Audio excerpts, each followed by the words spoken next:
माफ कीजिए इस मैसेज की लंबाई के लिए। शायद ये पहली और आखिरी बार है जब मुझे कंप्यूटर तक पहुंच मिली है, इसलिए मैंने सोचा कि जो कुछ भी हुआ उसे लिख देना जरूरी है ताकि वो लोग जान सके जिन्हें जानना चाहिए। मैं शहर छोड़ रहा हूं, मुझे नहीं पता कहां जा रहा हूं, बस जितना दूर जा सकूं जा रहा हूं। कुछ लोग जानते होंगे मैंने 1 साल पहले लोन लेकर अपनी ऑटो शॉप खोली थी। काम ठीक चल रहा था, इतना कि मैंने अपने दोस्त नील को भी काम पर रख लिया था।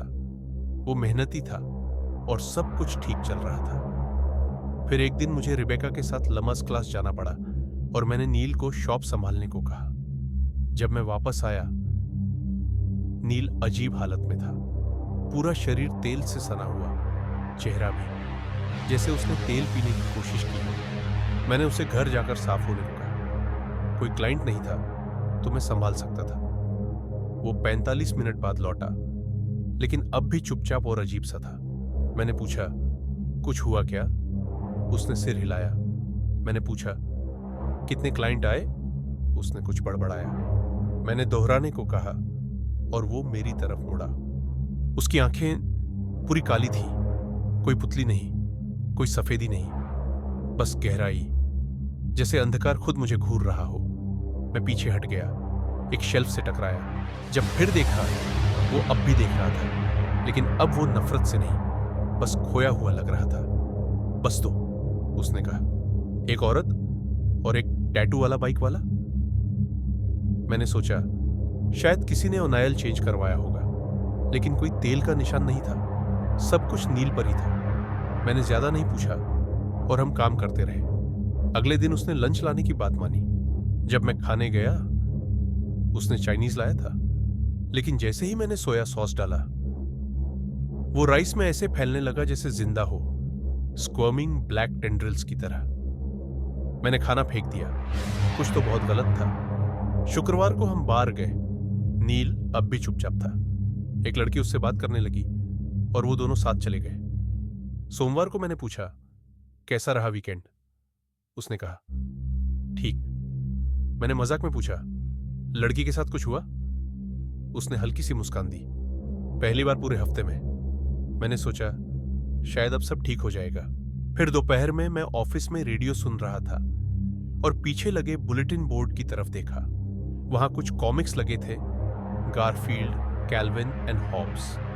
लेकिन अब पैनल्स में से काले टेंड्रिल्स निकल रहे थे। कैरेक्टर्स के कान, आंखों और नाक से खून बह रहा था। हर कॉमिक में एक कैरेक्टर कहता, ही कम्स। मैं डर के मारे पीछे गिर पड़ा।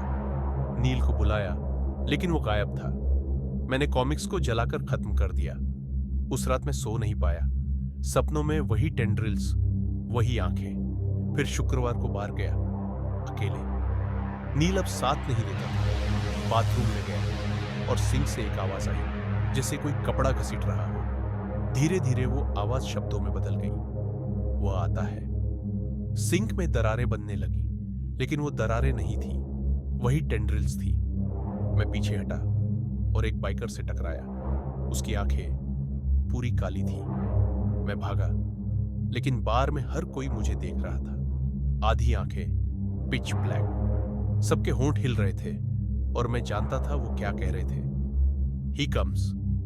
अब 2 हफ्तों से मैं सो नहीं पाया हूं। हर चेहरा मुझे घूरता है। हर बार जब मैं खाना खाने या पानी पीने जाता हूं, मुझे लगता है टेंड्रिल्स फिर से दिखेंगे। यहां तक कि मेरी पत्नी रिबेका भी अब अजनबी लगती है। लेकिन आज रात जब मैं घर जा रहा था, मेरी फोन बजी। रिबेका अस्पताल जा रही थी। हमारा बच्चा होने वाला है और 2 हफ्तों में पहली बार। मैं खुश था। मैं अस्पताल पहुंचा। रिबेका लेबर रूम में थी, मॉनिटर से जुड़ी हुई। कॉन्ट्रैक्शंस का इंतजार हो रहा था। मैं उसके पास बैठा, उसका हाथ थामा, लेकिन वो कुछ नहीं बोली। थोड़ी देर बाद नर्सेस आई और उसे डिलीवरी रूम ले गई। मैंने स्क्रब्स पहने, हेयर नेट लगाया और उसके साथ अंदर गया। वो चीख रही थी, गालियां दे रही थी। मैं तैयार था, लेकिन जब मैंने उसके पेट में हलचल देखी, मेरा दिमाग घूम गया। डॉक्टर बोले, बेबी क्राउनिंग है, पुश करो। मैंने भी कहा, पुश करो रेबेका। तभी उसने एक आवाज में चीखा जो इंसानी नहीं थी। मैंने उसकी तरफ देखा, उसकी आंखें, वही पिच ब्लैक डार्कनेस। मैंने हाथ छुड़ाने की कोशिश की, लेकिन उसकी पकड़ लोहे जैसी थी। डॉक्टर के स्क्रब्स पर काले टार जैसे खून के छींटे पड़े, लेकिन वो बेपरवाह था। रिबेका के पेट पर काली नसें उभर आईं, धड़कती हुई। वो अब चीख नहीं रही थी, बस मुस्कुरा रही थी। To invoke the Nesperdian hive mind of chaos, उसने फुसफुसाया। He who waits behind the wall, doctor ने कहा, और मेरे बच्चे को उठाया। बच्चा काले लिक्विड में लिपटा हुआ हिल रहा था, लेकिन रो नहीं रहा था। उसकी आंखें खुली, वही काली गहराई। तीनों ने एक साथ कहा, जालगो। मैंने हाथ छुड़ाया और कमरे से भागा। कॉरिडोर में नर्सेस से टकराया, लेकिन टेंड्रिल्स अब हॉलवे में फैल रहे थे। जैसे ही टेंड्रिल्स उनके पैरों को छूते, वो रुक जाते और मेरी तरफ देखते, वही काली आंखें। मैंने एलिवेटर छोड़ दिया और सीढ़ियों से भागा। 15 मंजिल नीचे, लॉबी से बाहर निकला, कार में बैठा और भाग गया। मुझे नहीं पता कहां जा रहा हूं, बस दूर जाना है। हर कार में मुझे वही आंखें दिखती हैं। 1 घंटे बाद वही बाइकर फिर दिखा, सनग्लासेस पहने, टैटूज हिलते हुए। उसके बाइसेप पर फ्लेमिंग स्कल से खून बह रहा था। मैंने ब्रेक्स मारे, यूटर्न लिया और भाग गया। अब मैं एक मोटेल में हूं, 3 घंटे दूर। वाईफाई मिला तो ये सब लिख रहा हूं। मेरे हाथ में रेबेका के नेल्स के निशान हैं। खुजली हो रही है। मैं नहीं जानता क्या करूं, किससे बात करूं। शायद मुझे पागल खाने जाना चाहिए, लेकिन मैं अब उन आंखों को नहीं देख सकता।